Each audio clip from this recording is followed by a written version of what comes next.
Last episode में आपने देखा कि मीरा को किसी ने किडनैप करके रखा है और हैरानी की बात ये है जिसने उसे किडनैप करा उसके हाथ में वही टैटू है जो कृतिका के हाथ पर है।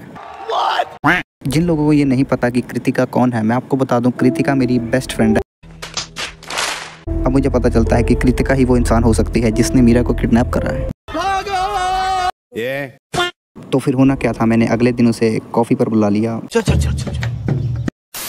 कैफ़े में सब नॉर्मल था, वो हंसी कैजुअल टोन में बोली रूम नंबर 308 स्केरी था और उसने सबसे पहली बात यही कही मुझे, जैसे कि उसे पहले ही पता था कि मैं किसके बारे में बात करने वाला हूँ और उसे पता था कि रूम नंबर 308 में एक्चुअली है क्या था। अच्छा।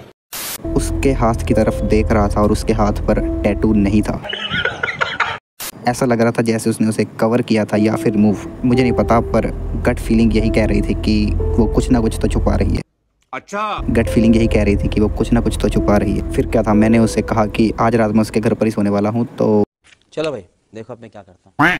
उस रात मैंने एक रिस्क लिया, उसका लैपटॉप एक्सेस कर लिया और उसके एडिट रूम में बिजी होने के टाइम पर मैंने एक हिडन फोल्डर खोलकर देखा उसके लैपटॉप में। उसमें 308 रिकॉर्डिंग्स थी और उसमें 3 चीज़ें थी जो मैंने, या फिर आप कह सकते हैं मेरे काम की थी, और उसमें था रूम नंबर 308 के अंदर का छुपा हुआ फुटेज।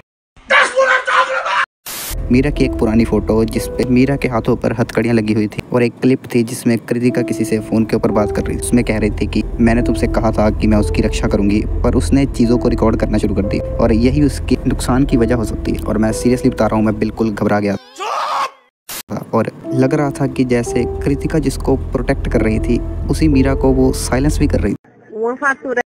आखिर मीरा थी कौन? अबे मुझे क्या पता, मुझसे पूछे जा रही है बार-बार। कृतिका के पॉडकास्ट पर गेस्ट बनकर आई थी एक बार। उन्होंने अब्यूज सर्वाइवर्स पे एक एपिसोड किया था। मीरा ने बोला था कि अगर कुछ हो गया तो मेरा फ़ोन चेक करना। मुझे बस ये लग रहा था कि उसका फ़ोन शायद कृतिका के पास है और अगर वो फ़ोन मुझे मिल जाए, कृतिका को एक्सपोज कर पाऊंगा और पूरी कहानी या फिर आप कह सकते हैं पूरा सच जान पाऊंगा। चल झूठा। मैं कृतिका के सामने गया और उससे मैंने कहा कि कृतिका तुम क्या छुपा रही हो, और उसने सीधा ही बोल दिया कि तेरे जैसे लोग सबको विलन देखते हैं, पर कभी सोचा है मीरा जैसी लड़कियां कभी सच नहीं बोलती। और मैं सोच में पड़ गया। मुझे लगा वो डिफेंड कर रही है, पर उसकी टोन में डर बिल्कुल नहीं था। वो जानती थी कि मैं अब उस पर शक कर रहा हूँ और जब कोई इंसान गिल्ट के बावजूद काम हो, मतलब उसके पास कोई वजह है, उसके पास कोई प्लान है। So what's up guys? मैं आखिरी बार रूम नंबर 308 में फिर से गया और एक कॉर्नर में मीरा का एक ओल्ड रिंग मिला, उसकी एक पुरानी अंगूठी मिली और उसके पास एक नोट था जिसमें लिखा हुआ था कि भरोसा ही एक ऐसी चीज़ है जो लोगों को हमेशा मार देती है। तो उससे मेरा क्या फायदा? मैं भले ही इन चीज़ों में उलझ चुका था, पर मैं एक चीज़ समझ चुका था कि वो हैंडराइटिंग कृतिका की थी। मैं सच को ढूंढ रहा था और इस कहानी को ख़त्म करना चाहता था, पर मुझे लगता है कि वो सच इतना बड़ा है, अगर मैंने उसको पता करने की कोशिश की वो मुझे भी ख़त्म कर सकता है। आखिर कृतिका ये सब कर क्यों रही है? क्या उसके पास इन चीज़ों की वजह है? और मीरा को उसने किडनैप क्यों करके रखा है? और क्या कृतिका इन सब चीज़ों की गुनहगार है या फिर कोई इसका साथ दे रहा है? जानेंगे हम अगले पार्ट में। तब तक चैनल को सब्सक्राइब कर लीजिए। धन्यवाद।